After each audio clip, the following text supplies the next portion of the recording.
પેરેન્ટ્સના છે ને 3 અલગ અલગ પ્રકારના રોલ હોય છે પર્ટિક્યુલર કન્ટ્રીઝની.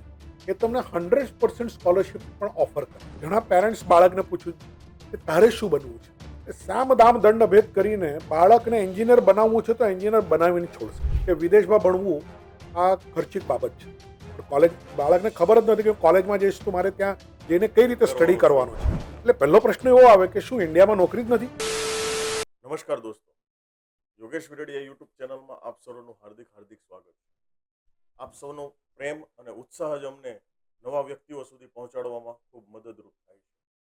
સો આજે આપણી વચ્ચે એક એવું વ્યક્તિત્વ ઉપસ્થિત છે કે જેમણે ઘણા બધા બાળકોના વિદેશ જવાના જે સપનાઓ છે એ સપનાઓને એમણે પૂરા કર્યા છે, અને એ પણ બહુ જ સારી રીતે. તો આજના આપણા મહેમાન બન્યા છે મકરંદભાઈ ભટ્ટ. તો નમસ્કાર, તમારું હાર્દિક સ્વાગત છે અમારી આ યુટ્યુબ ચેનલ પર. નમસ્કાર. સો અમારા જે વ્યુઅર્સ છે મકરંદભાઈ, એ ઘણા બધા યુવા છે, ઘણા બધા ઉત્સાહી છે. એમને બી જીવનમાં કંઈક કરવું છે, એમને બી એમના સપનાઓને પૂરા કરવા છે. સો સૌપ્રથમ આપણે તમને પહેલો સવાલ એ પૂછું કે તમારો પરિચય આપો, કે જેથી કરીને અમારું જે વ્યુઅર્સ છે ને તમને બહુ સારી રીતે જાણી શકે. ઓકે. મારા પરિચયની અંદર તો નામ તો તમને હવે બધાને ખબર પડી ગઈ છે, મકરંદ ભટ્ટ. હું એજ્યુકેશન ક્ષેત્ર સાથે છેલ્લા લગભગ 28 વર્ષથી જોડાયેલો છું. અને આ 28 વર્ષની અંદર એજ્યુકેશન એડવાઇઝરી, પેરેન્ટિંગ કોચિંગ, એવા વિવિધ ક્ષેત્ર અને ઉપરાંત સ્ટડી અબ્રોડ જેને કહેવામાં આવે કે જેનામાં જે પણ બાળકોને વિદેશ જવાની ઈચ્છા હોય એ બાળકોને વ્યવસ્થિત રીતે માર્ગદર્શન આપીને એ લોકોને વિદેશમાં ફક્ત શિક્ષણ જ નહીં પણ એ લોકો ત્યાં એમનું પોતાનું કરિયર કઈ રીતે સેટ કરી શકે એ તમામ વિષયો માટે હું છેલ્લા લગભગ 12 થી 13 વર્ષથી હું આ ક્ષેત્રની અંદર કાર્યરત છું. અને સંપૂર્ણ રીતે જોવા જઈએ તો આજે લગભગ 33 વર્ષ મને કોર્પોરેટ ક્ષેત્રમાં થઈ ચૂક્યા છે. વાહ તો આ મારો ટૂંકું પરિચય. વાહ. સો મિત્રો, કે અત્યાર સુધીમાં તમે ઘણા બધા લોકોને ફોરેન અભ્યાસ માટે મોકલ્યા છે, અને માત્ર અભ્યાસ માટે નહીં પણ એનું કરિયરનું ફોકસ કેવી રીતે રાખી શકે અને એનું કરિયર કેવી રીતે બનાવી શકે એ એના ઉપર તમે વર્કઆઉટ કરો છો મતલબ. બિલકુલ, બિલકુલ. સો મકરંદભાઈ, તમે એક બહુ સરસ મજાનો શબ્દ હમણાં વાપર્યો કે કરિયર ફોકસ, એમ બરાબર છે. તો આ કરિયર ફોકસ સ્ટડી એબ્રોડ એ શું કાર્યક્રમ છે, અને એ કોમનલી સ્ટડી એબ્રોડ છે એના કરતાં કઈ રીતે અલગ છે, એના વિશે અમારા વ્યુઅર્સને ઇન્ફોર્મેશન. સ્ટડી અબ્રોડ અને કરિયર ફોકસ સ્ટડી અબ્રોડ આ બંને વસ્તુ અલગ છે. નોર્મલી થતું એવું હોય છે કે સ્ટડી અબ્રોડ વિશે જ્યારે વાત કરવામાં આવે ને ત્યારે એક સર્વસાધારણ રીતે બાળકો આપણે ત્યાં નોર્મલી પહેલાં ફક્ત કોલેજના એટલે કે અંડર ગ્રેજ્યુએટ સ્ટુડન્ટ બહાર જવાનો ટ્રેન્ડ વધારે હતો. જો કે હવે ધોરણ 12 પછી પણ ઘણા બાળકો બહાર ભણવા માટે જાય છે. તો સ્ટડી અબ્રોડની વાત આપણે ત્યાં સમાજની અંદર કઈ રીતે લેવામાં આવે છે કે આપણા કોઈ મિત્રનું બાળક બહાર ભણવા ગયું છે, આપણા પાડોશીનો કોઈ છોકરો બહાર ભણવા ગયો છે, તો આપણો છોકરો બહાર ભણવા માટે કેમ ના જાય? આ એક એક જેને કે એક કોમન સામાજિક, થિંકિંગ થઈ ગયું. હા, હવે આ એક સામાજિક વ્યવસ્થા બની ગઈ છે. અને over a period of time study abroad માટે તમારું બાળક એટલે તમારું બાળક બહાર ભણવા માટે જો ગયું નથી તો એ તમારા સ્ટેટસ સિમ્બોલ ઉપર એક ક્વેશ્ચન માર્ક બની જાય છે. પણ લોકોને આ ફરક સમજવાની જરૂર છે કે એક રેગ્યુલર સ્ટડી અબ્રોડ અને કરિયર ફોકસ સ્ટડી અબ્રોડમાં શું ફરક છે. આપણે ત્યાં સ્ટડી અબ્રોડ એટલે ફક્ત શિક્ષણ કરવા માટે બહાર જવાનું, ઓકે. અથવા શિક્ષણ માટે જઈએ છે પણ શિક્ષણ માટે કોઈ પણ એક દેશની જ્યારે એ લોકો સિલેક્શન કરતા હોય છે કે છે મારે યુએસએમાં ભણવા જવું છે, તો યુએસએ કેમ ભણવા જવું છે? કારણ કે મારા મામા માસી કાકા કાકી કોઈ તો યુએસએમાં છે એટલે આપણે ત્યાં ભણવા જઈશું ને આપણને નોકરી લાગી જશે. આ એક પરિકલ્પના લોકોના મગજમાં છે જે વર્ષોથી ચાલતી આવી. પણ હવે સમય બદલાયો છે. લોકોને સ્ટડી અબ્રોડની સાથે એકચ્યુઅલી જેને કહેવામાં આવે છે કે હું ભણવા માટે કેમ બહાર જઉં એનો પર્પઝ એમને ખ્યાલ હોવો જોઈએ. છે ઘણા સ્ટુડન્ટ્સ એવા છે જે કરિયર ઓરિએન્ટેડ સ્ટુડન્ટ હોય છે. એ લોકોના માટે સ્ટડી અબ્રોડ નથી પણ કરિયર ફોકસ છે. કારણ કે એ લોકોનો ફોકસ બધો કરિયર ઉપર છે. ભણવું, બહાર જઈને એક ઇન્ટરનેશનલ યુનિવર્સિટીમાં ભણવું એ તો એક માધ્યમ છે. માધ્યમ એ સાધ્ય નથી. માધ્યમ એ માધ્યમ જ છે. તમારે માધ્યમનો ઉપયોગ કરીને તમે તમારા કરિયરને કઈ રીતે વ્યવસ્થિત રીતે ડેવલપ કરી શકો છો, અથવા તમારા કરિયરને ધ્યાનમાં રાખીને તમારે કયા પ્રકારની યુનિવર્સિટી, કયા પ્રકારના પ્રોગ્રામમાં જવું જોઈએ, ત્યાં ઇન્ડસ્ટ્રી રિલેવન્ટ જોબ કરવી અથવા ઇન્ડસ્ટ્રી રિલેવન્ટ તમારું ઇન્ટર્નશીપ હોય, રિસર્ચ પેપર, ઘણા બધા એવા વસ્તુઓ છે કે જે ફક્ત તમારું એક અભ્યાસક્રમને છોડીને ઘણી બધી વિષયો વિશે તમારે વિચારવાની જરૂર છે, જે તમને કરિયર ફોકસ્ડ બનાવે છે. એટલે સ્ટડી અબ્રોડ નથી. એ તો તમને ખ્યાલ જ નહીં આવે કે આપણે શું ભણવા જઈએ છીએ, શાના માટે ભણવા જઈએ છીએ, કયા દેશમાં ભણવા જઈએ છીએ, કઈ યુનિવર્સિટીમાં એડમિશન લઈએ છીએ. આ વસ્તુઓ જે અત્યાર સુધી ગૌણ વિષય તરીકે લેવામાં આવે છે, કારણ કે હજી પણ સમાજની વ્યવસ્થા એવી છે કે બહાર ભણવા જવું એક સ્ટેટસ સિમ્બોલ છે.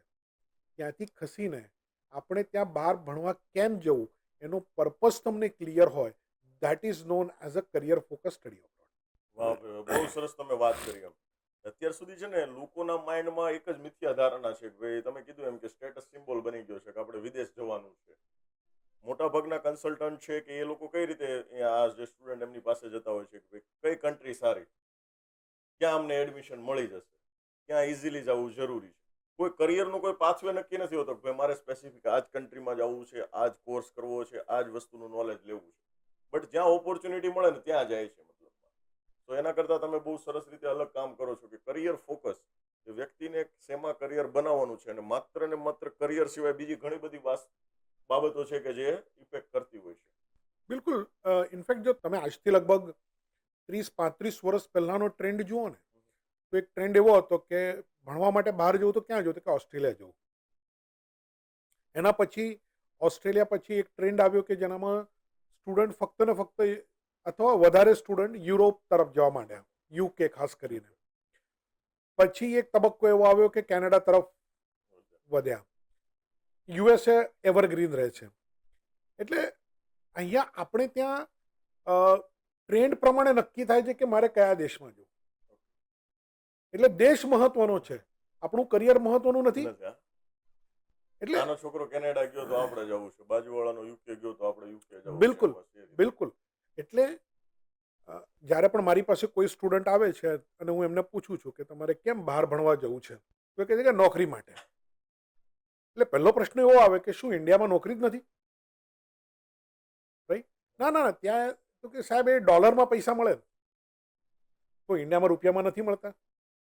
રાઈટ? પ્રશ્ન એ છે કે સ્ટુડન્ટ અને પેરેન્ટ્સ આ લોકોને ક્લેરિટી જ નથી કે આ પર્પઝ જ ખબર નથી કે કેમ બહાર ભણવા જવું જોઈએ. એટલે એ વિશે હવે આવનારા સમયમાં પેરેન્ટ્સ અને સ્ટુડન્ટ બંને લોકોએ જાગૃત થવાની જરૂર અવેર છે. થવું પડશે. 100%. તો બહુ સરસ ઇન્ફોર્મેશન આપી કે ભાઈ કરિયર ફોકસ હોય તો તમે તમારા લાઈફમાં જે ધારો છો એ સફળતા તમે મેળવી શકો. મેળવી શકો. અધરવાઇઝ તો લોકો કઈ કંપનીની કન્ટ્રીની ડિમાન્ડ છે બસ ત્યાં જવું છે, ધેટ્સ ઓલ. બિલકુલ. ત્યાં બિલકુલ. જવાથી મારું સ્ટેટસ સિમ્બોલ મોટું થશે કે આનો છોકરો તો કેનેડા છે, આનો છોકરો યુકે છે, કયો સ્ટેટસ સિમ્બોલ મોટો હશે એ પ્રમાણે આપણે કરવું. ખરી વાત છે. ઇનફેક્ટ હું અને તમને એનું કારણ જ સાહેબ એવું હોઈ શકે કે ત્યાં ગયા પછી પણ મોટા ભાગના લોકો સફળ નથી થઈ શકતા. બિલકુલ, Yeah. બિલકુલ. એટલે તમે એક જો આપણે સર્વેની વાત કરીએ ને, તો ઘણા એવા સર્વે થયા છે કે જે આપણા અહીંયાથી જે સ્ટુડન્ટ બહાર ભણવા જાય છે, તો ત્યાં કયા પ્રોગ્રામની અંદર એમણે એડમિશન લીધું છે અને કયા ક્ષેત્રમાં કરિયર કરે છે, આ તમે જો જાણો ને તો તમને નવાઈ લાગે કે તમે ભણ્યા શું છો અને કામ શું કરી રહ્યા છો. એટલે પણ યસ, ઘણા લોકો અમને પણ પૂછે છે તમને તમારા બાળકને બહાર ભણવા નથી મોકલવું, અથવા જેને કહે ને એક સરકાઝમ જાણી એટલે ખબર પડી જાય એમની વાતોમાં કે એ લોકો એવી રીતે તમને સવાલ પૂછે કે મારો છોકરો તો કેનેડા, તમારો છોકરો ક્યાં છે? કેમ? રાઈટ? પણ આ વસ્તુ વિશે જાણવું જરૂરી છે કે કેમ બહાર ભણવા જવું છે, બહાર ભણવા ગયા પછી શું કરવું છે, કયા પ્રકારની નોકરી કરવી છે, કયા પ્રકારનું કરિયર કરવું છે, એના માટે તમે કેટલા તૈયાર છો, આ તમામ વસ્તુઓ વિચારવાની જરૂર છે. વાહ ભાઈ. તો તમે બહુ સરસ મજાની વાત કરી કે ભાઈ પર્પઝ ક્લારિટી હોતી નથી. તો મકરંદ સાહેબ, મારે તમને બીજો ક્વેશ્ચન એ પૂછવો છે કે વિદ્યાર્થીઓનો જે કરિયર છે એને લોંગ ટર્મ ગોલ છે, બરાબર છે? તો એને પોતાના અનુભવને અનુરૂપ સ્ટડી અબ્રોડ કેવી રીતે હેલ્પ કરી શકે છે, કેવી રીતે કરવું જોઈએ? આની અંદર હું તમને એક એકચ્યુઅલી પ્રોસેસ કહીશ કે એક સ્ટડી અબ્રોડ માટે સ્ટુડન્ટે શું પ્લાનિંગ કરવાની જરૂર છે. સ્ટુડન્ટ એના વિશે ક્યારથી વિચારવાની જરૂર છે. નોર્મલી આપણે ત્યાં બાળક જ્યારે કોલેજના બીજા કે ત્રીજા વર્ષમાં આવે ને ત્યારે ઘરની અંદર એક નાનો ગણગણાટ શરૂ થાય કે આપણે બહાર ભણવા મોકલવું છે અથવા જવું છે. પણ વાસ્તવિક રીતે તમે જોવા જાઓ તો તમે જ્યારે બહાર ભણવા માટે જાઓ છો તો જો પોસ્ટ ગ્રેજ્યુએશન માટે તમે જાઓ એટલે માસ્ટર્સ પ્રોગ્રામ માટે જાઓ તો 2 વર્ષ, અને તમે અંડરગ્રેડ પ્રોગ્રામ માટે જાઓ તો 4 વર્ષ અંડરગ્રેડના અને 2 વર્ષ માસ્ટર, એટલે 6 વર્ષ માટે જાઓ. એટલે ટૂંકમાં ઇન્ડિયાની બહાર તમે જ્યારે કોઈ પણ યુનિવર્સિટીમાં ભણવા જાઓ છો તો 6 વર્ષ માટે તમે જાઓ છો, રાઈટ? હવે આ 6 વર્ષ કેટલા ઇમ્પોર્ટન્ટ છે અને આ 6 વર્ષની તૈયારી તમારે કેટલા વર્ષ અગાઉ કરવાની જરૂર છે, જેથી કરીને આ 6 વર્ષ પછીનો જે સમય છે, જે સાધારણ રીતે આપણે 30 થી 35 વર્ષનું કરિયર સમજીએ, તો આ ત્રણેય તબક્કા જ્યાં સુધી તમે સમજતા નથી વ્યવસ્થિત રીતે, ત્યાં સુધી તમે પોતાની જાતને તૈયાર નથી કરી શકતા. બહુ જ ડીપમાં વાત કરી, બહુ ઊંડાણપૂર્વક. એટલે મારે 2 વર્ષ અથવા 6 વર્ષની અંદર મારે શું ભણવું છે એની તૈયારી એકચ્યુઅલી તમારી 3 વર્ષ પહેલાં શરૂ થઈ જાય છે. અને હું હંમેશા સ્ટુડન્ટને અને પેરેન્ટ્સને કહું છું કે તમારું બાળક બહાર ભણવા માટે તૈયાર છે કે નહીં એની જાણ તમને જો અગાઉથી હોય અને એ વિશે તમે પ્લાનિંગ કરો તો આજે વિદેશની અંદર ભણવા જવા માટે સારામાં સારી યુનિવર્સિટી જો તમે વિચારતા હો, right, like for an example તમને સ્ટેનફર્ડમાં જવું છે કે MITમાં ભણવા જવું છે કે ઓક્સફર્ડ છે, કેમ્બ્રિજ છે, આવી યુનિવર્સિટીમાં જો તમારે ભણવા જવું હોય તો તમે 1 વર્ષ પહેલાં તૈયારી કરશો તે અપૂરી રહેશે. પછી તમારા બાળકની અંદર ગમે એટલી લાયકાત હશે તો પણ એને સારી યુનિવર્સિટીમાં એડમિશન મળવું ઘણી વખત તકલીફવાળું થઈ જાય અથવા મળે પણ નહીં. એટલે સાધારણ રીતે તમે 3 વર્ષ પહેલાં જ્યારે શરૂઆત કરો છો પ્લાનિંગની, ત્યારે જેમ તમે 6 વર્ષ અથવા 2 વર્ષના પ્રોગ્રામ માટે તૈયાર કરો છો તમારા બાળકને. બરાબર. આ વિશે હું થોડું આપણી એજ્યુકેશન સિસ્ટમ વિશે પણ હું તમને ધ્યાન દોરીશ Yes, yes. કે આપણી એજ્યુકેશન સિસ્ટમની અંદર બાળક જે છે ને, તમે KG થી PG, રાઈટ, આપણો સમયગાળો છે, સમયગાળો. રાઈટ. હવે KG ટુ PGની અંદર શિક્ષણ ક્ષેત્રના 4 અલગ અલગ તબક્કાઓ છે. જો તમારે ખરેખર કરિયર ફોકસ સ્ટડી અબ્રોડ સમજવું હોય તો આ સમજવું જરૂરી છે. પહેલું જે છે એ KG થી લઈને 7 સ્ટાન્ડર્ડ સુધીનો એક સમયગાળો છે જે વેલ્યુ બિલ્ડિંગ ફેઝ છે. આ ફેઝની અંદર બાળકની એક વેલ્યુ સિસ્ટમ ડેવલપ કરવા માટેનું આપણું કરિક્યુલમ ડિઝાઇન થયેલું હોય છે. એ કોઈ પણ સ્ટેટ બોર્ડ હોય કે સેન્ટ્રલ બોર્ડ હોય કે ICSE બોર્ડ હોય, કોઈ પણ. તો આ KG થી 7 સ્ટાન્ડર્ડની અંદર બાળકોને સ્ટોરી બેઝ લર્નિંગ વધારે હોય છે કે જેનામાં એમને ઉપદેશ આપવામાં આવે, એમની એક વેલ્યુ સિસ્ટમ ડેવલપ કરવામાં આવે, એમનું એક મોરલ ડેવલપ કરવામાં આવે, એ ફોકસ છે. પછી બીજો તબક્કો જે છે એ 8મા ધોરણથી લઈને 12મા ધોરણ સુધીનો છે, Okay. જેને તમે ફોર્મેટિવ ફેઝ કહો છો. આ ફોર્મેટિવ ફેઝ એટલા માટે કહેવામાં આવે છે કે આ જ ફેઝની અંદર બાળકોને કોન્સેપ્ચ્યુઅલ ક્લેરિટી આપવામાં આવે. દરેક વિષયની કોન્સેપ્ચ્યુઅલ ક્લેરિટી, એનું લોજિક બિલ્ડિંગ કરવું, ન્યુમેરિકલ એબિલિટી ડેવલપ કરવી, રાઈટ, લેંગ્વેજ વિશેનું પ્રશિક્ષણ આપવું, આ તમામ વસ્તુઓ 8 થી 12 ધોરણ વચ્ચે શીખવાડવામાં આવે છે. અને આ 8 થી 12 એ ફોર્મેટિવ ફેઝ એટલા માટે પણ કહેવામાં આવે છે કે આ તમારા હાયર એજ્યુકેશનનો બેઝ તૈયાર કરે છે, રાઈટ. પછી ત્રીજો તબક્કો આવે છે, એ છે કોલેજના પહેલા 4 વર્ષ, 3 વર્ષ કે 4 વર્ષ જે તમે ગણો, મેડિકલ હોય તો 5.5 વર્ષ ગણો. તો આ જે તબક્કો છે ને આ પરફોર્મન્સ ફેઝ છે. આ પરફોર્મન્સ ફેઝ એટલે તમે જે વેલ્યુ બિલ્ડિંગ ફેઝમાં તમે જે ડેવલપ કર્યું તમારી જાતને, ફોર્મેટિવ ફેઝમાં તમે તમારી જાતને જે રીતે ડેવલપ કરી એનું હવે પરફોર્મન્સ અહીંયા આપવાનું છે. અહીંયા કોઈ નીતિ નિયમો ડિસિપ્લિન નથી, અહીંયા સેલ્ફ ડિસિપ્લિનને મહત્વ વધારે છે. એટલે જો કોઈ પણ કોલેજની અંદર ડ્રેસ કોડ નથી હોતો, વાહ. યુનિફોર્મ નથી હોતું, તમને મુક્તતા આપવામાં આવે છે, વિચારવાની અને કાર્ય કરવાની મુક્તતા આપવામાં આવે છે. તમને રેફરન્સ બુક આપવામાં આવે, ટેક્સ્ટ બુક નથી આપવામાં આવતી કે તમે રેફરન્સ બુક, અલગ અલગ રેફરન્સ બુકમાંથી તમે શીખો અને જે શીખ્યા છો એના બેઝ ઉપર તમે પરફોર્મ કરો, રાઈટ. અને છેલ્લો તબક્કો આવે છે that is post graduation, masters, that is known as a research phase, કે તમે અત્યાર સુધી જેટલું પણ કાંઈ ભણ્યા એનામાંથી કોઈ એક સ્પેશિયલાઇઝેશન તમે ઓપ્ટ કરો છો અને એના ઉપર તમે રિસર્ચ કરો છો.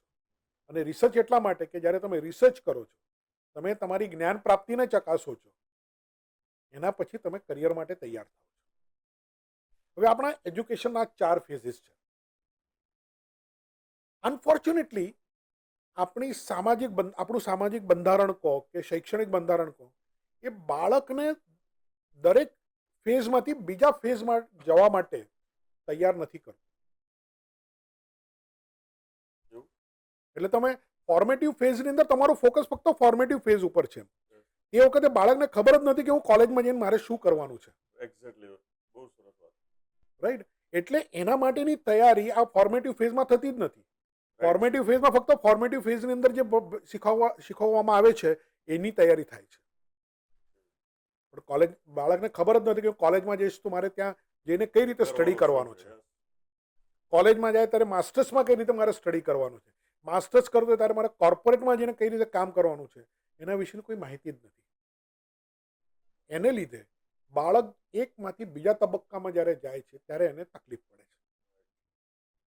હવે આપણે આને કરિયર ફોકસ સ્ટડી અબ્રોડ સાથે જો જોડીએ તો તમારું બાળક જો માની લો 1 મિનિટ માટે તમે માસ્ટર્સ માટે તમારું બાળક જો ઇન્ટરનેશનલ યુનિવર્સિટીમાં જતું હોય તો ડ્યુરિંગ કોલેજ, જે પહેલા 3 કે 4 વર્ષનું કોલેજ છે, એનામાં તમે એ બાળકના ઉપર તમે તૈયારી શરૂ કરો.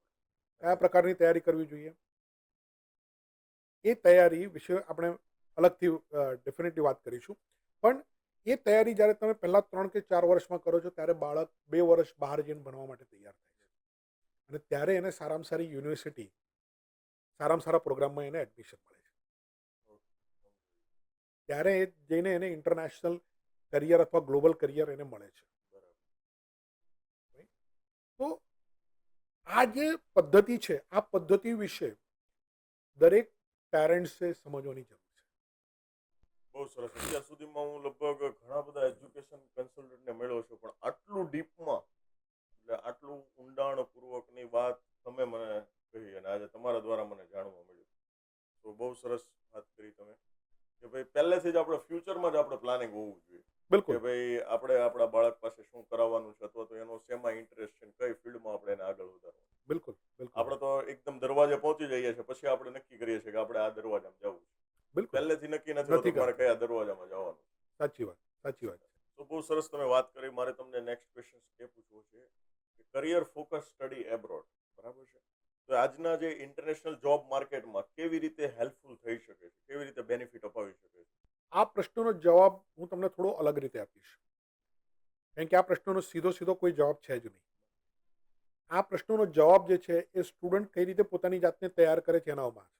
ઓકે. હવે એના માટે સૌથી પહેલાં તમારે એ જાણવાની જરૂર છે કે ઇન્ટરનેશનલ યુનિવર્સિટીની એક સ્ટુડન્ટ પાસેથી કયા પ્રકારની અપેક્ષાઓ છે, એ શું અપેક્ષા રાખે છે કે મારે ત્યાં હું જે સ્ટુડન્ટને હું એડમિશન આપું એ સ્ટુડન્ટ શું લઈને આવશે, શું લઈને એટલે શું પોટેન્શિયલ લઈને આવશે, ટેલેન્ટ શું હશે, ટેલેન્ટ, સ્કિલ. રાઈટ? નોર્મલી આપણે ત્યાં એવું જોવામાં આવ્યું છે કે નેક્સ્ટ લેવલનું એડમિશન માટે કરંટ લેવલના પરફોર્મન્સ ઉપર આધાર છે. રાઈટ? એટલે તમે 12થની અંદર HSCની અંદર તમારું જે માર્ક્સ આવ્યા હોય એના બેઝ ઉપર તમને કોલેજમાં એડમિશન મળશે. રાઈટ? કોલેજની અંદર તમારા જે તમારું પરફોર્મન્સ હશે એના બેઝ ઉપર તમને માસ્ટર્સની અંદર એડમિશન મળશે. કદાચ કોઈક જગ્યાએ એન્ટ્રન્સ ટેસ્ટ પણ હોય છે, જેવી કે તમારે એન્જિનિયરિંગમાં જવું હોય તો IIT JEEની એક્ઝામ હોય છે, મેડિકલ માટે નીટ છે, લો માટે ક્લેટની છે, એવી ઘણી બધી એન્ટ્રન્સ ટેસ્ટ હોય છે. પણ ઇન્ટરનેશનલ યુનિવર્સિટીની અંદર આવું નથી. ઇન્ટરનેશનલ યુનિવર્સિટીની અંદર એ લોકો કોઈ પણ સ્ટુડન્ટને એડમિશન આપતા પહેલા 5 કે 6 વસ્તુઓનું ધ્યાન રાખે છે.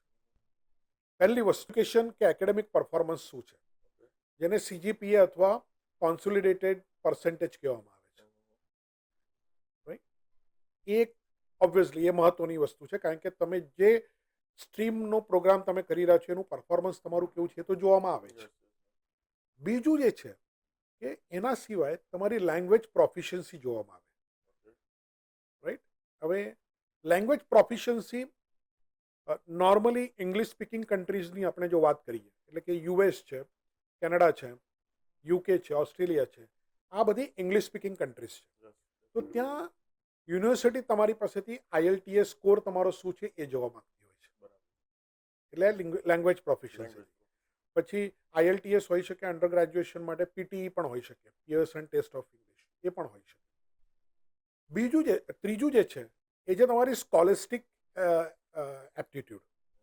સ્કોલેસ્ટિક એપ્ટિટ્યૂડ એટલે GRE, રાઈટ. તમારી ન્યુમેરિકલ એબિલિટી ને તમારું લોજિક ને બધું, રિઝનિંગ કેપેબિલિટી, એ બધું જોવા માટે GRE છે, જે નોર્મલી યુએસએની યુનિવર્સિટી જોતી હોય છે. તો એ તમારી સ્કોલેસ્ટિક એબિલિટી જોઈએ.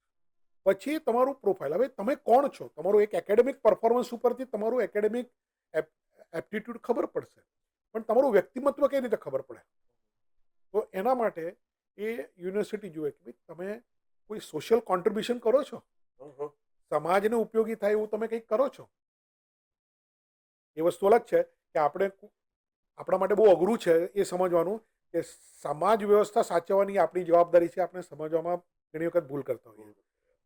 એટલે આપણા છોકરાઓનું ધ્યાન સમાજ સેવા તરફ હોતું નથી. પણ ઇન્ટરનેશનલ યુનિવર્સિટીમાં એક વસ્તુ જોવામાં આવે કે તમે સમાજ ઉપયોગી તમે શું કામ કરો છો, રાઈટ. આ એક ભાગ થયો. બીજો ભાગ કે આ તો તમારું વ્યક્તિમત્વ અને એકેડેમિક પરફોર્મન્સ થયું. હવે તમારું કેરેક્ટર શું છે, તમે કયા પ્રકારનું સ્કિલ સેટ ને બધું લઈને આવો છો. એટલે ઘણી યુનિવર્સિટી એ જોતી હોય છે કે તમે કેટલા પ્રકારની માઇક્રો ડિગ્રીઝ કરી છે. માઇક્રો ડિગ્રીઝનો પણ એક કોન્સેપ્ટ ઇન્ડિયાની અંદર ઘણો નવો છે, ઘણા લોકોને ખબર જ નથી. માઇક્રો ડિગ્રીઝ એ નોર્મલી 3 કલાકથી લઈને 6 મહિનાના ડ્યુરેશનની હોય છે, જે તમે ઓનલાઈન પણ કરી શકો છો. મતલબ આપણે જેને સર્ટિફિકેશન કોર્સિસ કહીએ, સર્ટિફિકેશન કોર્સિસ પણ તમે કહી શકો છો, રાઈટ. જેના માટે તમે ઘરે બેસીને પણ અભ્યાસ કરી શકો છો ઓનલાઈન માધ્યમથી. ઘણી વખત તમે ઇન ક્લાસ પણ જઈને તમે પ્રોપર ક્લાસ ટ્યુશન લઈ શકો છો. તો આ માઇક્રો ડિગ્રીઝ છે. આ માઇક્રો ડિગ્રીઝ જે છે એ તમારી એમ્પ્લોયેબિલિટી કોશન્ટ વધારે છે. તમે વાત કરી કે કરિયર ફોકસનો સંબંધ ઇન્ટરનેશનલ જોબ માર્કેટ સાથે શું છે. તો ઇન્ટરનેશનલ જોબ માર્કેટની અંદર તમારી એમ્પ્લોયેબિલિટી કોશન્ટ તમારું શું છે, આર યુ એમ્પ્લોયેબલ, એ સૌથી પહેલા જોવામાં આવે છે. અને તમે ઘણા બધા રિપોર્ટ્સની અંદર જોયું હશે કે ઇન્ડિયાની અંદર મેનેજમેન્ટ ગ્રેજ્યુએટ્સ હોય અથવા એન્જિનિયરિંગ ગ્રેજ્યુએટ્સ હોય, we are literally struggling in એમ્પ્લોયેબિલિટી.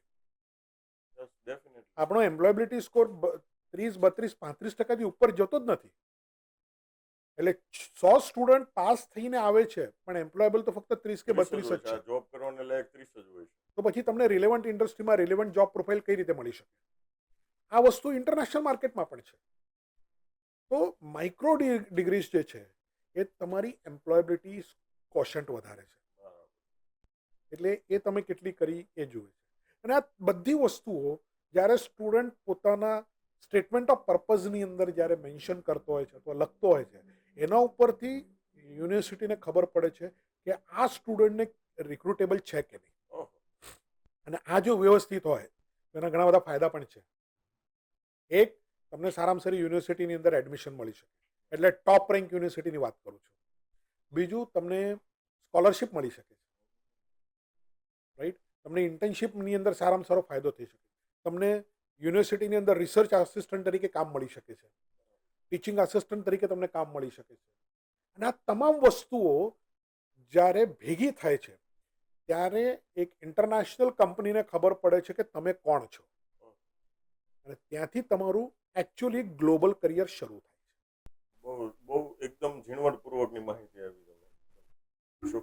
અને આ વસ્તુ તમે પ્લાન કરી શકો છો. Beauty is you can plan this. અને હું હંમેશા કહું છું, why to struggle when you can plan well. બહુ જોરદાર વાત. તમે મને એક વસ્તુ, આનામાંથી કઈ વસ્તુ એવી છે કે જે તમે પ્લાન નથી કરી શકતા? બધું જ કરી શકો છો તમે. તો એના માટે જરૂરી શું છે કે તમે એક સ્પેસિફિક ટાઈમ પિરિયડની અંદર એની પ્રિપેરેશન શરૂ કરો, રાઈટ. તમે જો 6 મહિના પહેલા જાગશો તો આ બધું નથી કરી શકવાના.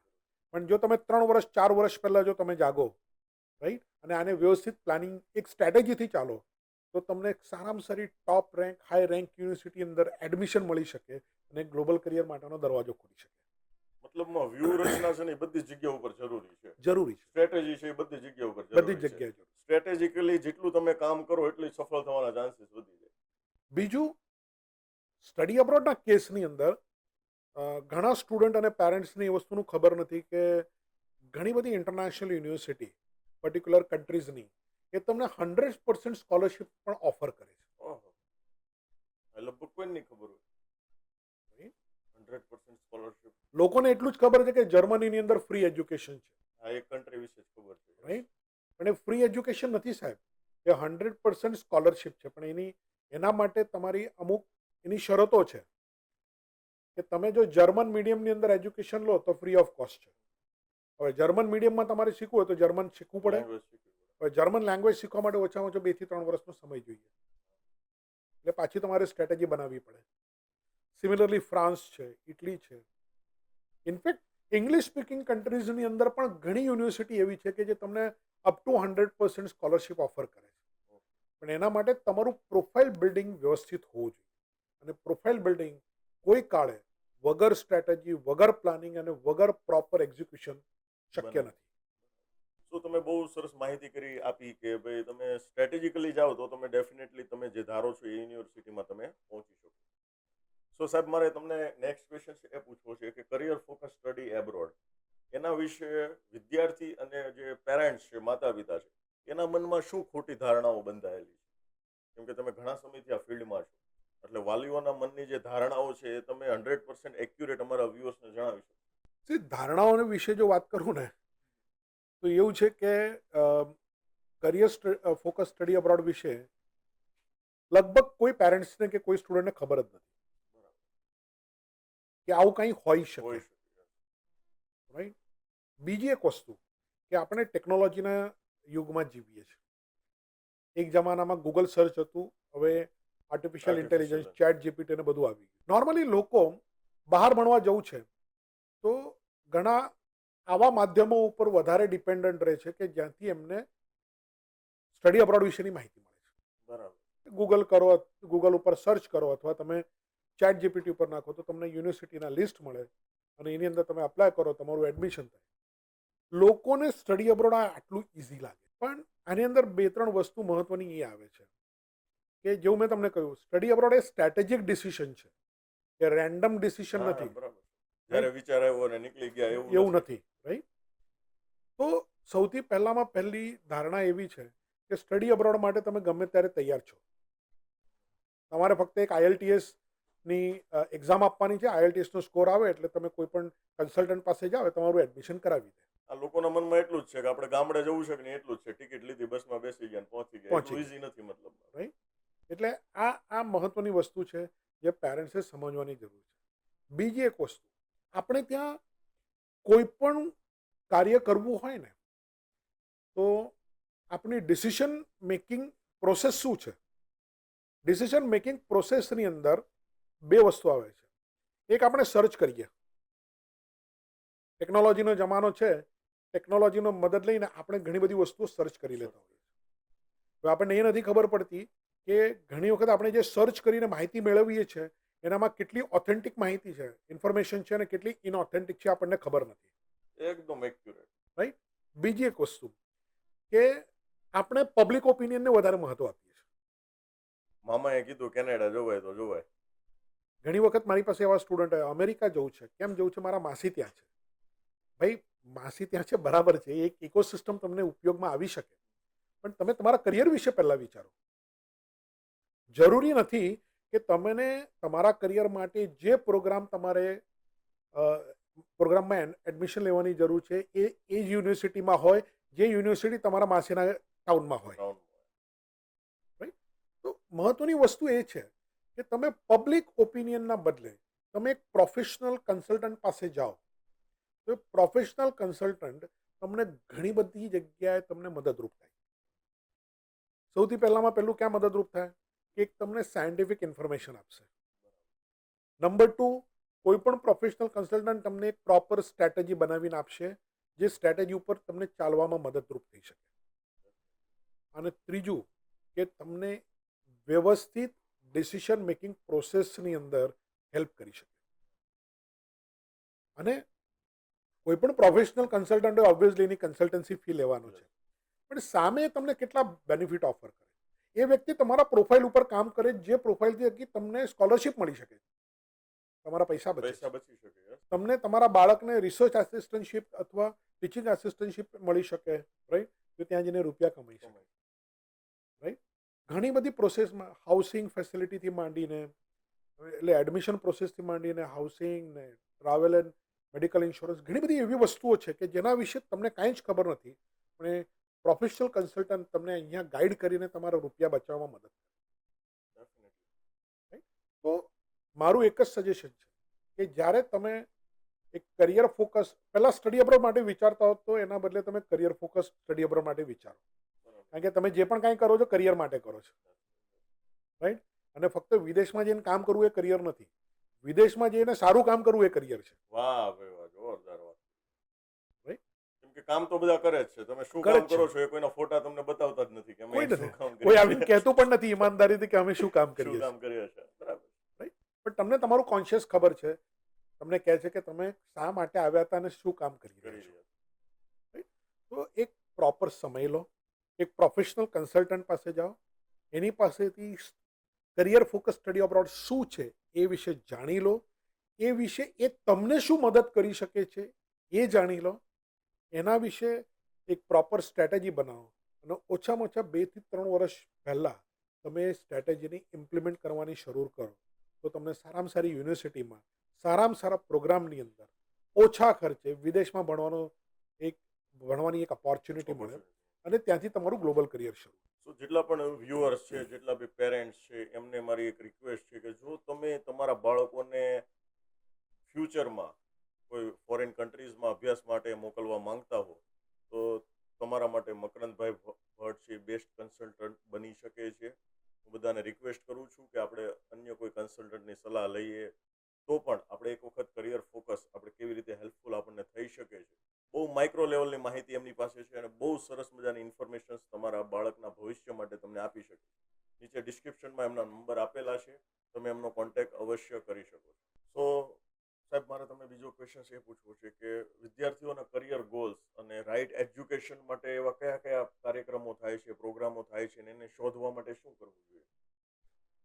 કાર્યક્રમો તો ઘણા બધા થતા હોય છે, એટલે ભારતના દરેક શહેરોની અંદર ઘણી બધી સંસ્થાઓ છે જે કરિયર ઓરિએન્ટેડ કાર્યક્રમો સ્ટુડન્ટ માટે કરતા હોય છે. મહત્વનું એ નથી, મહત્વનું એ છે તમારા માટેનું યોગ્ય કરિયર કયું છે એ પહેલાં તમને જાણવું જરૂરી છે. બરાબર. થોડી વાર પહેલાં મેં એજ્યુકેશન પ્લાનિંગની વાત કરી, રાઈટ. કરિયર એક છે ને તમારું ડેસ્ટિનેશન છે, હા, કેમ કે તમે જે કરિયરમાં કૂદો છો એ આખી જિંદગી પછી એ કરવાનું ચાલવાનું છે, રાઈટ. ચાલવાનું. તો આપણે 1 મિનિટ માટે વિચારીએ કે કરિયર એક તમારું ડેસ્ટિનેશન છે, અને એ ડેસ્ટિનેશન સુધી પહોંચવા માટેનો જે રસ્તો છે ને, એ તમારો એજ્યુકેશન પાથ છે. અને એજ્યુકેશન પાથ જે છે એ તમારે પહેલેથી બનાવવો પડશે. તમે એમ નહીં કહી શકો કે હું મારા એજ્યુકેશન પાથ ઉપર ચાલતો ચાલતો ક્યાંક તો પહોંચી જઈશ, અને ત્યાં પહોંચ્યા પછી નક્કી કરીશ કે અહીંયાથી હવે મને મારા માટે કયું કરિયર ઓપન થાય છે, બરાબર. રાઈટ. એને તમે સાયન્ટિફિક અપ્રોચ ના કહી શકો. તો સાયન્ટિફિક અપ્રોચ શું હોય છે કે જ્યારે બાળક એક સાધારણ જે ફોર્મેટિવ સ્ટેજની વાત કરી, ફોર્મેટિવ ફેઝની વાત મેં કરી તમને, જે નોર્મલી 8મા ધોરણમાં શરૂ થાય છે, બરાબર. રાઈટ. જેવું કે તમે આઈસીએસસી બોર્ડ જુઓ ને, તો આઈસીએસસી બોર્ડની અંદર તમારું સ્ટ્રીમ સિલેક્શન 8th સ્ટેન્ડર્ડમાં કરવું પડે, બરાબર. રાઈટ. ન્યૂ એજ્યુકેશન પોલિસી પ્રમાણે એ બદલાવ હવે સ્ટેટ બોર્ડ અને સેન્ટ્રલ બોર્ડમાં પણ આવી રહ્યા છે, રાઈટ. તો 8th સ્ટેન્ડર્ડ એક એવું સ્ટેજ છે બાળકના એનામાં કે જ્યાં બાળકને મેચ્યોરિટી આવવાની શરૂ થાય છે, ટીનેજમાં એન્ટર થયેલો હોય છે, બરાબર. એટલે એડોલેસન્ટ ચેલેન્જીસની પણ શરૂઆત થઈ જાય છે. એ વખતે બાળકનું કેરેક્ટર બિલ્ડિંગ, એકેડેમિક બિલ્ડિંગ એ મહત્વનો સ્ટેજ છે. બરાબર. અને આ સ્ટેજ ઉપર નોર્મલી 2 ભૂલો પેરેન્ટ્સથી થતી હોય છે. પહેલી ભૂલ કે બાળકનું પોટેન્શિયલ શું છે એ સમજી જ નથી શકતા, રાઈટ. અને બીજા જે પેરેન્ટ્સ હોય છે એ એવું વિચારતા કે મારું બાળક ટેલેન્ટેડ છે, 10મામાં આવશે ત્યારે વિચારીશું કે શું કરવાનું, હા, નહીં તો કરી લેશે. હોશિયાર છે કરી લેશે. કરી લેશે. હા. અને આપણે એક સામાજિક બંધારણ એવું છે કે 10મા ધોરણમાં બાળક આવે ને એટલે ડાઇનિંગ ટેબલ ડિસ્કશન શરૂ થાય કે કઈ સ્ટ્રીમમાં જવું જોઈએ. એટલે બંને પેરેન્ટ્સમાંથી મધર એન્ડ ફાધરના પોતાના અલગ અલગ વ્યૂઝ હોય, રાઈટ? કોઈક કહે કે મારા ભાઈને હું આપણે પૂછીને કરીશું, કોઈ કહેશે કે ના હું મારા કાકાને પૂછીને કરીશ, કોઈ કહેશે કે આપણે બાજુવાળાને પૂછીએ, કોઈ આપણા રિલેટિવની વાત કરીએ, કોઈ પોતાના કલીગની વાત કરે. અને પેલું બિચારું મૂંગું બાળક જે છે ને એ જમવામાં વ્યસ્ત હોય, એને ખબર જ નથી કે મારું ભવિષ્ય આ લોકો કઈ રીતે નક્કી કરે છે, એને તો પૂછતા જ નથી તારે શું કરવું છે. શું કરવું છે, રાઈટ? આ પરિસ્થિતિની અંદર ઘણી વખત ઘણા પેરેન્ટ્સ બાળકને પૂછ્યું કે તારે શું બનવું છે, રાઈટ? તો બાળકને તો કાંઈ ખબર જ નથી, તો હજી 10મા ધોરણમાં છે. એક પેરેન્ટ્સ તરીકે તમને ખબર નથી કે તમે તમારા બાળકને શું બનાવી શકો, તો પહેલાને કઈ રીતે ખબર પડશે કે મારે શું બનવું છે, Right છે. રાઈટ? હવે અહીંયા એક તકલીફ છે. અહીંયા તકલીફ જે છે ને પેરેન્ટિંગ રોલની પણ આવે છે. પેરેન્ટ્સના છે ને 3 અલગ અલગ પ્રકારના રોલ હોય છે. પહેલા પ્રકારના પેરેન્ટ્સ હોય છે એ લોકો ઇન્ફોર્મર હોય છે. Parents as an ઇન્ફોર્મર. બરાબર. ઇન્ફોર્મર એટલે બાળકને કહી દે જો બેટા આપણે છે ને એન્જિનિયર બનવાનું છે કે આપણે ડૉક્ટર બનવાનું છે, રાઈટ? એના માટે તને જે પણ વસ્તુની જરૂર પડે મને કહેજે, હું બેઠો છું, હું પણ ધ્યાન રાખવાનું આપણે એન્જિનિયર બનવાનું છે કે ડૉક્ટર બનવાનું. આવા પ્રકારના પેરેન્ટ્સને એવું લાગે છે કે મેં મારું કર્તવ્ય પૂરું કર્યું, બાળકને કહી દીધું તારે શું બનવાનું છે અને મેં મારી તૈયારી બતાવી દીધી કે હું તને જે પણ રિસોર્સિસ જોઈએ હું તમને આપીશ, હવે પછીની જવાબદારી તારા ઉપર. બરાબર. હવે જો તું એન્જિનિયર કે ડૉક્ટર ના બને તો એ ભૂલ તારી. આ પહેલા પ્રકારના પેરેન્ટ્સ છે. બીજા પ્રકારના પેરેન્ટ્સ છે એ છે પેરેન્ટ્સ એઝ અ પરફોર્મર. સામ દામ દંડ ભેદ કરીને બાળકને એન્જિનિયર બનાવવું છે તો એન્જિનિયર બનાવીને છોડશે, રાઈટ? એટલે જે પણ એને રિસોર્સિસ જોતા હોય, જેટલું પણ માઇક્રો મેનેજમેન્ટ કરવું હશે બધું કરશે, પણ એન્શ્યોર કરશે કે બાળક એ બને, રાઈટ? પણ અહીંયા પણ એક ઘણી વખત એવી તકલીફ થઈ જતી હોય છે કે બાળકનું છે પોટેન્શિયલ એન્જિનિયરિંગનું અને પેરેન્ટ્સ ફોર્સ કરતા હોય છે મેડિકલ માટે, તેને ટેલેન્ટને તમે મારો છો, કિલ કરો. રાઈટ? અને over a period of time બાળકને રિયલાઇઝ થાય છે કે હું જે બન્યો એના કરતાં હું બીજું કંઈક સારું બની શકતો હતો, રાઈટ? મારું પોટેન્શિયલ અલગ છે. ત્રીજા પ્રકારના પેરેન્ટ્સ છે they are like a player. Player means બાળકને જે બનવાનું છે એનું પોટેન્શિયલ વેળાસર આઈડેન્ટિફાઈ કરીને એના માટેનો એક કરિયર પાથ બનાવીને એના ઉપર બાળકને સાથે ચાલે એ પ્લેયર.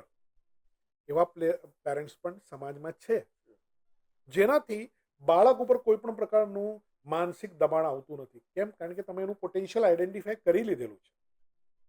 એટલે આ એક પેરેન્ટિંગનો રોલ આવતો હોય છે એજ્યુકેશન પ્લાનિંગમાં. અને આનો સીધો સંબંધ તમારો કરિયર સાથે છે. એ તમે કરિયરનો કહો કે કરિયર ફોકસ સ્ટડી અબ્રોડ કહો, એટલે કરિયર સાથે આનો સંબંધ છે. આપણે એમ વિચારતા હોઈએ છીએ કે બાળકને જેનામાં ઇન્ટરેસ્ટ હોય એનામાં એને આગળ વધવું જોઈએ. સાહેબ હું અહીંયા આ થિયરીને 1 મિનિટ માટે નથી માનતો. કારણ કે બાળકને ઇન્ટરેસ્ટ ગમે તેનામાં હોય પણ એ જાણવું જરૂરી છે કે એનામાં એ ઇન્ટરેસ્ટને પોષવા માટેનું એની પાસે પોટેન્શિયલ છે કે નહીં.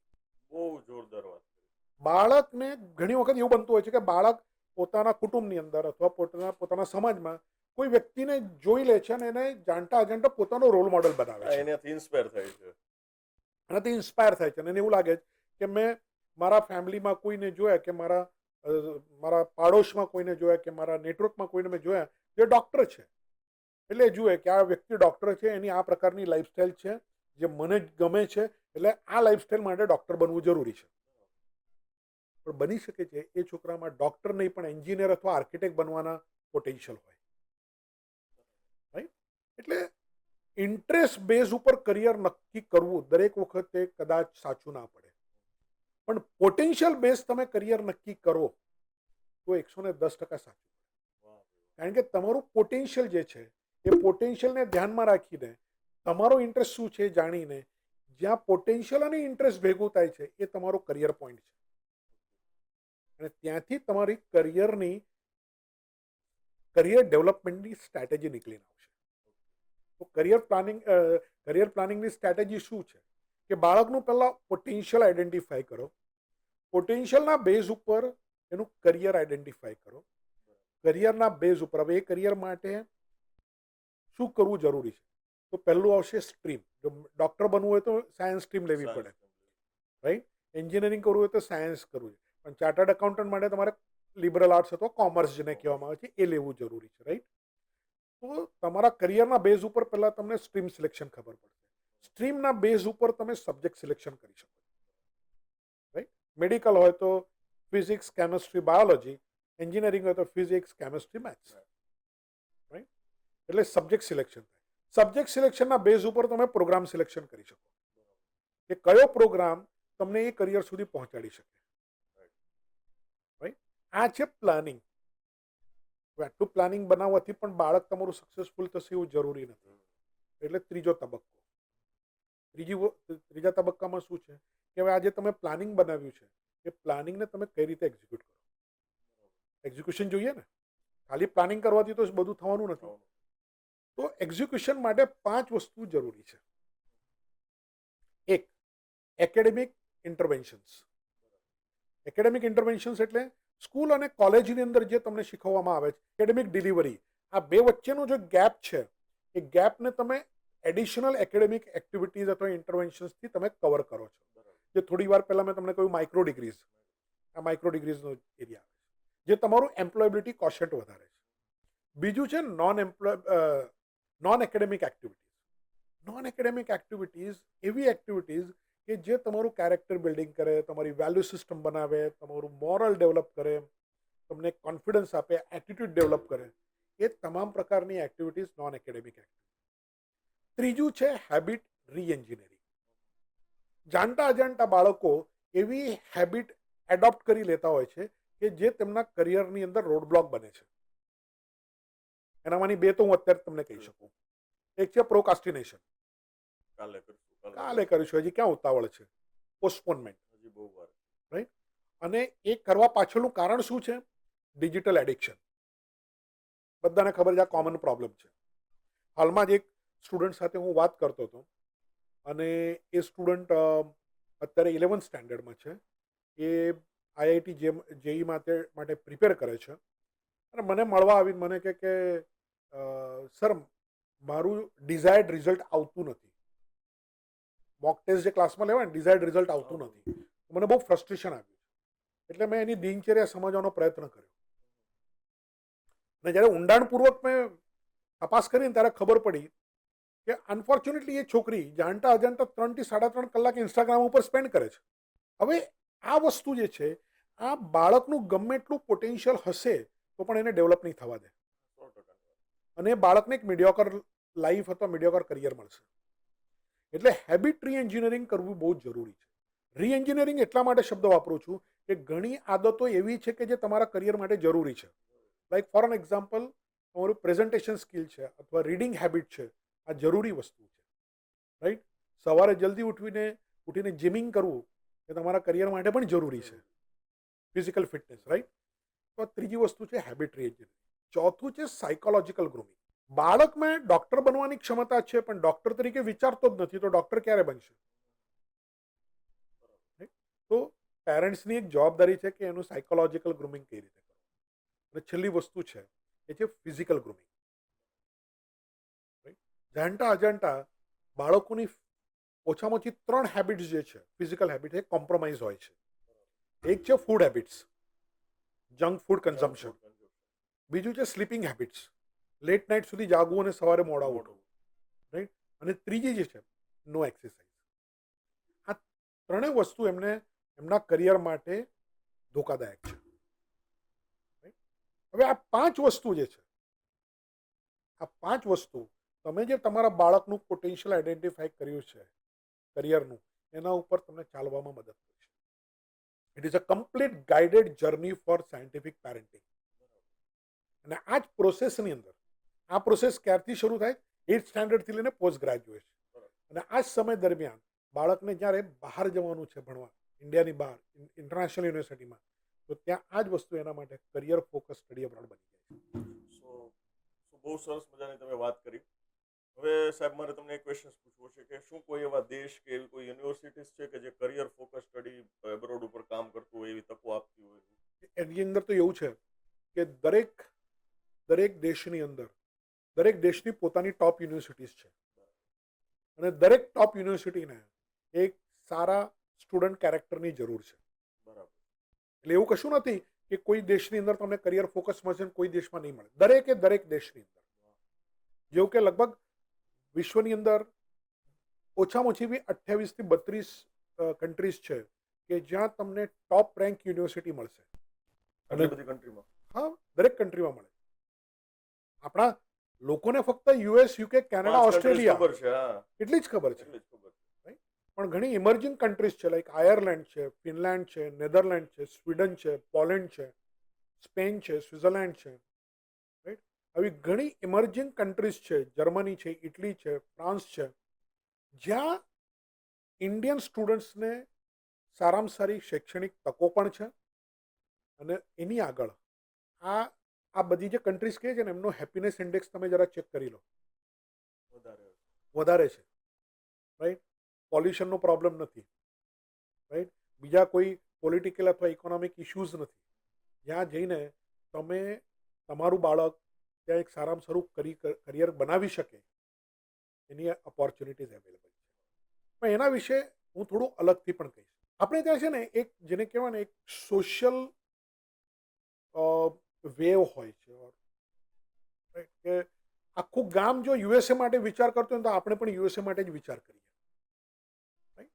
પણ એ યોગ્ય નથી. દરેક કન્ટ્રીઝની પોતાની કોઈક સ્પેશિયાલિટીઝ છે અને તમે જ્યારે કરિયર ફોકસ સ્ટડી અબ્રોડની વાત કરો છો તે વખતે તમારે આ સ્પેશિયાલિટી સમજવી જરૂરી છે. જેવું કે તમારે ટેકનોલોજીની અંદર કરિયર કરવું હોય તો તમારે યુએસ માટે વિચાર કરવો જોઈએ, કે ટેકનોલોજીમાં આજે લોકો સૌથી આગળ છે, right. At the same point in time ટેકનોલોજીની અંદર પણ તમારે જો રોબોટિક્સ અથવા મેકાટ્રોનિક્સ પર્ટિક્યુલર સ્ટ્રીમ વિશે વિચારવું હોય તો જર્મની છે, જાપાન છે, બરાબર. રાઈટ. મેનેજમેન્ટ માટે કે લિબરલ આર્ટ્સ કોઈ પણ વિષય લઈ લો એના માટે યુરોપ છે. સાયબર સિક્યોરિટી માટે જોવા જાઓ તો સિંગાપુર છે. સિવિલ એન્જિનિયરિંગ વિશે વિચારવું હોય તો સિવિલ એન્જિનિયરિંગની અંદર સૌથી વધારે સોલાર બેઝડ પ્રોજેક્ટ્સ ને બધું સિંગાપુરમાં વધારે થાય, તો તમારે સિંગાપુર વિશે વિચારવું. હોસ્પિટાલિટી વિશે વિચારવું હોય તો સ્વિટ્ઝરલેન્ડ અને દુબઈ વિચારવું જોઈએ. સ્પોર્ટ્સ માટે કરિયર કરવું હોય તો સ્પેન વિચારવું જોઈએ. ફેશન, ઇન્ટિરિયર ડિઝાઇનિંગ અને એના માટે વિચારવું હોય તો ફ્રાન્સ છે. તો દરેક કન્ટ્રીની પોતાની એક સ્પેશિયાલિટી છે. હવે તમે યુએસ કે કેનેડામાં જઈને ફેશન ડિઝાઇનિંગ શીખવાનો વિચાર કરો, શીખી શકશો, ત્યાંની યુનિવર્સિટી તમને પ્રોગ્રામ ઓફર કરશે, પણ એ પર્ટિક્યુલરલી ઇન્ડસ્ટ્રી માટેની ત્યાં ઇકોસિસ્ટમ એક્ઝિસ્ટ કદાચ નહીં કરતી હોય, તો તમારું કરિયર ત્યાં કઈ રીતે શરૂ થશે? અમારે ઓટોમોબાઈલ વિશે તમારે વિચારવું હોય તો જર્મની તમારે વિચાર કરવો પડે. એનો અર્થ એવો નથી કે બીજી કન્ટ્રીમાં ઓટોમોબાઈલ નથી, છે, ઓટોમોબાઈલ ઇન્ડસ્ટ્રી બધે જ છે, પણ ત્યાં જે રિસર્ચ એન્ડ ડેવલપમેન્ટ ત્યાં જે થાય છે કદાચ બીજી કન્ટ્રીમાં નથી થતું. એટલે આ રીતે તમે વિચારીને આ પર્ટિક્યુલર સ્ટ્રેટેજી, એટલે તમે જુઓ બે વસ્તુ નીકળીને આવી. તમે તમારા બાળકનું પોટેન્શિયલ આઈડેન્ટિફાઈ કરો, એના વિશેનું કયું કરિયર એને બનાવવું છે, એ કરિયર માટેનું તમે અત્યારથી કન્ટ્રી તમે આઈડેન્ટિફાઈ કરો અને પછી પ્રોગ્રામ યુનિવર્સિટી તમે જ્યારે ક્લબ કરો ત્યારે એના માટે એક 360 ડિગ્રી સોલ્યુશન બને જે કરિયર ફોકસ કરીએ. તો સાહેબ, બધાને વિદેશ તો મોકલવા જ છે, બરાબર છે, પણ એક જગ્યા પર લોકો અચકાય છે, એ છે પોતાની આર્થિક સ્થિતિ, ફાઇનાન્શિયલ સ્ટેટસ. તો એના વિશે કરિયર ફોકસ સ્ટડી એબ્રોડમાં શું હેલ્પ થઈ શકે છે? કઈ રીતે એમને કયા કયા પાસાઓને ધ્યાનમાં રાખવા પડતા હોય? સૌથી પહેલાં તો એવું છે કે લોકોની એવી ખોટી ધારણા છે કે વિદેશમાં ભણવું આ ખર્ચિક બાબત છે, રાઈટ. એ વસ્તુ ખોટી છે. એના વિશે પહેલી વસ્તુ તો હું એવું કહીશ કે એક તમારું પોતાનું પ્રોપર પ્લાનિંગ હોવું જોઈએ. હવે સ્ટડી અબ્રોડ માટે જો તમે તમારા બાળકનું પોટેન્શિયલ પહેલેથી આઈડેન્ટિફાઈ કર્યું હોય તે વખતે તમારી પાસે એવો એક પ્લાન હોય કે બની શકે છે કે મારે એક સમયે મારા બાળકને વિદેશ ભણવા મોકલવો છે, તેનું ફાઇનાન્શિયલ પ્લાનિંગ તમે ઘણા વર્ષો પહેલાં શરૂ કરી શકો છો, રાઈટ. બીજું છે કે તમને એજ્યુકેશન લોન પણ મળે છે. ઘણી નેશનલાઇઝ અને પ્રાઇવેટ બેન્ક્સ અને એનબીએફસી તમને એજ્યુકેશન લોન વ્યાજબી દરે આપતી હોય છે. પણ હું તો એનાથી આગળ જઉં છું. તમે જો 3 થી 5 વર્ષ પહેલા તમે શરૂઆત કરો તો કન્ટ્રીઝ લાઈક ફ્રાન્સ છે, ઇટલી છે, જર્મની છે, જ્યાં તમને 100% સ્કોલરશિપ અવેલેબલ છે, એનો તમે લાભ લો ને. તો એવું જરૂરી નથી કે બહાર ભણવા જવું એ ફક્ત પૈસાવાળા લોકો જ કરી શકે. મધ્યમ વર્ગીય લોકો પણ બહાર જઈને શીખી શકતા પણ હોય એનું છે. પ્રોપર આયોજન હોય તો પ્રોપર આયોજન કરવું જરૂરી. મતલબમાં પ્રોપર આયોજન સાથે કોઈ બી વ્યક્તિ છે, એક મધ્યમ ક્લાસનો વ્યક્તિ છે, એ બી ફોરેન સ્ટડી માટે જઈ શકે. જઈ શકે. અને આની સાથે સાથે હું કાયમ દરેક સ્ટુડન્ટને એક એડવાઇસ આપતો હોઉં છું કે બને ત્યાં સુધી ટ્યુશન ફીની જે ઇન્વેસ્ટમેન્ટ છે અથવા ટ્યુશન ફીનો જે ખર્ચ છે એ તમે તમારા પેરેન્ટ્સ પાસેથી લો. બહુ તો પહેલા 2 કે 3 મહિનાનો ખર્ચો લઈને ત્યાં જાઓ, પણ ત્યાં ગયા પછી, વિદેશ ગયા પછી પોતે જાતે કામ કરવાનું શીખો. એનાથી 2 ફાયદા થાય છે. પહેલો ફાયદો કે તમે તમારો ખર્ચો જાતે જ્યારે ઉપાડો છો ને તે વખતે તમારા મા બાપ ઉપર એનો ભાર આવતો નથી, અને એક સ્ટડી અબ્રોડ એ ટેન્શનવાળું નહીં પણ એક પ્લેઝન્ટ એક્સપિરિયન્સ એમના માટે પણ બની રહે છે. અને બીજું કારણ એ છે કે જ્યારે તમે શિક્ષણની સાથે કામ કરવાની શરૂઆત કરો છો તે વખતે તમારી અંદર એક એન્ટરપ્રાઇઝિંગના ગુણો વિકસવાની શરૂઆત થાય છે. અને જ્યારે આપણે વાત છે નહીં કરી રહ્યા છે કરિયર ફોકસ, તો સાહેબ જ્યારે કરિયર ફોકસ માટે તમે ઇન્ડસ્ટ્રીમાં જશો, ઇન્ડસ્ટ્રીમાં તમારું પ્રોફાઇલ જોવામાં આવે કે તમે કેટલા એન્ટરપ્રાઇઝિંગ છો, તમે શિક્ષણની સાથે કયા પ્રકારનું કામ કરેલું છે, રાઈટ, તમે કેટલી મહેનત કરેલી છે, તો આ વસ્તુ તમને એક સારામાં સારી ગ્લોબલ કંપનીની અંદર ગ્લોબલ કરિયર શરૂ કરવા માટેની તમને તક આપે છે. એટલે ફાઇનાન્શિયલ પ્લાનિંગ અને ઇન્કમ જનરેશન પ્લાનિંગ આ બંને વસ્તુ તમારે પહેલેથી કરવી જરૂરી છે. અને જે મેં તમને શરૂઆતમાં કહ્યું કે આપણે એક ફેઝમાંથી બાળક બીજા ફેઝમાં લઈ જવા માટે આપણે કોઈ દિવસ એનું ગ્રૂમિંગ કરતા નથી. અહીંયા ગ્રૂમિંગ કરવાની જરૂર છે કે જો તમારું બાળક let's say for an example second year કોલેજમાં ભણતું હોય અને એનું પ્લાનિંગ હોય કે આપણે માસ્ટર્સ કરવા માટે બહાર જવું છે, તો second year, third year, fourth year આ 3 વર્ષની અંદર એને બહાર ગયા પછી કામ કરવાની શરૂઆત કરવાની છે, એનું ગ્રૂમિંગ અત્યારે કરો ને. અહીંયા તો તમે બાળકને બધી વસ્તુ તમે રેડીમેડ આપો છો અને ત્યાં એક્સપેક્ટ કરો છો કે ત્યાં જઈને મહેનત કરે. કઈ રીતે શક્ય છે? એટલે અહીંયા ભલે ને દિવસના 2 કલાક, પણ એને પહેલા કહો કે આ 3 વર્ષની અંદર પહેલા મને દિવસના 2 કલાક કામ કરીને બતાવો. જ્યારે એક ફિઝિકલ અને એક સાયકોલોજીકલ હેબિટ ડેવલપ થશે ત્યારે બાળક જઈને બહાર સક્સેસફુલ થશે. નહીં તો ત્યાં ગયા પછી પણ ડિપ્રેશન આવશે, ફ્રસ્ટ્રેશન આવશે, નર્વસ બ્રેકડાઉન થશે, આ બધું જ થશે. મતલબમાં ઇન શોર્ટ કે ભાઈ પહેલાથી જો આપણું પ્રી પ્લાનિંગ હોય ને તો કોઈ બી વ્યક્તિ છે એને આર્થિક જે કંઈ એવી તકલીફ આવવી હોય તે આવતી નથી. હું તમને એક પ્રશ્ન પૂછું છું. આપણા સમાજની અંદર સાધારણ રીતે તમે જોવા જાઓ તો કુટુંબમાં છોકરી હોય તો છોકરી લગભગ લેટ્સ સે કોલેજમાં આવે ને એટલે એની મમ્મી એક સબકોન્શિયસ ગ્રૂમિંગ શરૂ કરે, બેટા આ શીખી લે, લગ્ન પછી તારે સાસરે જવાનું છે. ઘણા બધા ઘણી બધી સિચ્યુએશન આવી હોતી કે જે એને ધીરે ધીરે જેને કહેવાય ને શીખવાડવામાં આવે છે કે તું હવે એક સમય આવશે કે જ્યારે તારા લગ્ન થશે અને તું સાસરે જઈ તો ત્યારે એના માટે તૈયાર થવાનું. આપણે બાળકને બહાર ભણવા જવા માટે અથવા એના કરિયર માટે કઈ રીતે ગ્રૂમિંગ કરતા હોય છે મને કહો તો જરા. કોઈ વસ્તુ જ નહીં, ડાયરેક્ટ આમ ડિસિઝન લઈ લે કે ભાઈ તારે જવાનું છે, તૈયારી ચાલુ કરી દે. અચાનક આ વસ્તુ સાયકોલોજીકલ ગ્રૂમિંગનો એક ભાગ છે. તો બહુ સરસ રીતે તમે વાત કરી સાહેબ. હવે મારે તમને ક્વેશ્ચન એ પૂછવો છે કે માતા પિતા છે એ પોતાના બાળકને કરિયર ફોકસ સ્ટડી અબ્રોડ માટે કેવી રીતે મદદ કરી શકે? એક સિમ્પલ વાક્યમાં હું તમને કહી દઉં, બાળકનું પોટેન્શિયલ આઈડેન્ટિફાઈ કરો. જ્યારે એ 8th સ્ટેન્ડર્ડમાં છે કે 9th સ્ટેન્ડર્ડમાં છે અને જો તમને લાગે કે તમારું બાળક એટલું પ્રતિભાવાન છે કે બહાર જઈને ભણી શકે અને ગ્લોબલ કરિયર કરી શકે, અથવા તમારી ઈચ્છા છે એને ગ્લોબલ કરિયર કરવાની જરૂર છે, તો અત્યારથી જ એની એક પ્રોપર સ્ટ્રેટેજી બનાવો, પ્લાનિંગ બનાવો અને પ્લાનિંગને તમે રેગ્યુલર ઇમ્પ્લિમેન્ટ કરવાની શરૂઆત કરો. ફક્ત એના માટે તમને એક પ્રોફેશનલ કન્સલ્ટન્ટની જરૂર પડશે. પ્રોફેશનલ કન્સલ્ટન્ટને તમે કોન્ટેક્ટ કરો, એની મદદ લો, તો તમે તમારા બાળકને ફક્ત કરિયર ફોકસ સ્ટડી અબ્રોડ માટે નહીં પણ એમ્પ્લોયેબલ કરિયર માટે પણ તમે તૈયાર કરી શકો છો. ઇન શોર્ટ મતલબમાં કે કોઈ સારા વ્યક્તિનો સપોર્ટ તમારે લેવાનો છે જેથી તમારું કામ આસાન થઈ જાય. આસાન. શું સાહેબ અમારા જે વ્યુઅર્સની બધા ઘણા બધા વિદ્યાર્થીઓ છે, ઘણા બધા અત્યારે હાલમાં કોલેજ કરી રહ્યા છે, તો એમને કરિયર ફોકસ સ્ટડી એબ્રોડ્સ માટે જો તમારે કોઈ ગાઈડન્સ આપવું હોય, જો કોઈ એક સલાહ સૂચન આપવું હોય, કંઈક માર્ગદર્શન આપવું હોય, તો એ તમે શું આપશો? સૌથી પહેલું તો હું એમને એક એડવાઇસ આપીશ કે નોર્મલી સ્કૂલથી લઈને કોલેજ સુધીની આપણો જે પ્રવાસ હોય છે એની અંદર આપણે પરીક્ષાર્થી વધારે હોઈએ છીએ. આપણે જે પણ કરતા હોઈએ છીએ પરીક્ષાલક્ષી કરતા હોઈએ છીએ, રાઈટ? એ ન કરતા તમે વિદ્યાર્થી બનો.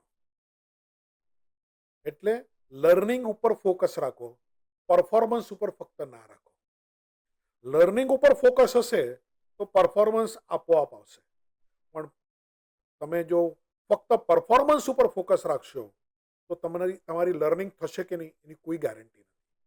અને જ્યાં સુધી ઇન્ટરનેશનલ યુનિવર્સિટીની વાત કરીએ ત્યાં એ લોકોને વિદ્યાર્થીઓ જોઈએ છે, પરીક્ષાર્થી નથી જોઈતા. વાહ, અને આપણે અહીંયા બધા પરીક્ષાર્થીઓ જ છે, બધા. કારણ કે આપણે બધું જે કરીએ છીએ ફક્ત ગ્રેડ્સ માટે કરીએ છીએ, નંબર્સ માટે. Yes. નંબર્સ માટે. અને ત્યાંથી આપણે નક્કી કરીએ છીએ કે કોઈ બાળક કેટલું ઇન્ટેલિજન્ટ છે. આપણે લર્નિંગ બેઝ ઇન્ટેલિજન્સ જોતા જ નથી, આપણે પરફોર્મન્સ બેઝ ઇન્ટેલિજન્સ જોઈએ છે. તો આપણા સમાજમાં પણ ઘણા બધા છોકરાઓ ચતુર મહાલિંગમ છે, રાઈટ? ગોકળપટ્ટી કરીને તમે પરફોર્મન્સ લાવી દેશો, લર્નિંગ ક્યાંથી લાવશો તમે? એટલે હું એક જ એડવાઇસ આપીશ, પરીક્ષાર્થી ના બનો, વિદ્યાર્થી બનો, પોતાનું પોટેન્શિયલ આઈડેન્ટિફાય કરો અને એના બેઝ ઉપર પ્લાનિંગ કરીને આગળ વધો. વાહ ભાઈ વાહ.